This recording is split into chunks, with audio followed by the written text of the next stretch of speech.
Are divorces too easy to get in Florida? I've come across a few stories lately where they're just talking about divorces and relationships and things like that, but particularly they're discussing women that have went and got divorces or filed for divorces or leave their husband or however it works out, and they only end up regretting it. So apparently people go through these things sometimes where they don't necessarily want to continue to be married. And don't get it wrong, marriage is hard. It's work. Now, both sides have to be committed to it, and there are times where you're going to go through these cycles.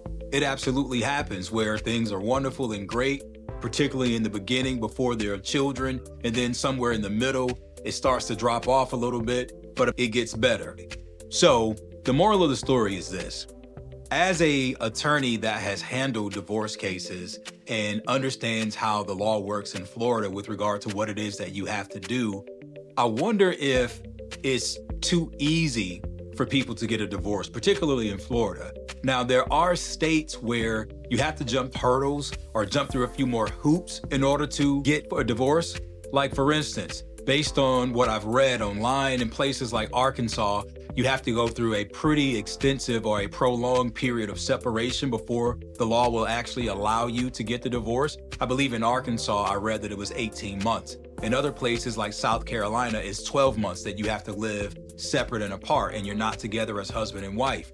But when you're in a place like Florida, Florida simply says, if one of the people in the marriage simply says the marriage is irretrievably broken and they don't think that it could be fixed, you're allowed to go and file for a divorce. So you could be in the house with your spouse today, and then tomorrow, theoretically, you could go and file for a divorce. And I'm just wondering whether or not that makes it a little bit too easy.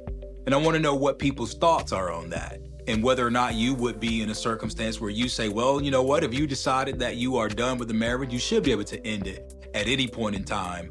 Or should it be something that the state should consider making people wait for? Because what you're trying to do in a circumstance like that is to protect the family unit. And there's an interest that the state has in protecting the family unit. And therefore, there would be a benefit from the law's perspective in putting in requirements for people to be separated for a long time so that you can make sure that it's actually done and you really can't do anything to save it.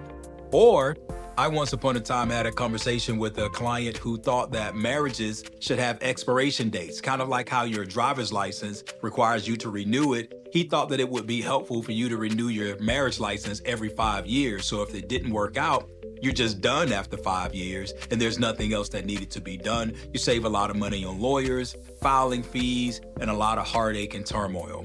What are your thoughts? I'm attorney Marcus Sermons, and this has been another episode of Interesting Lawyer Stuff.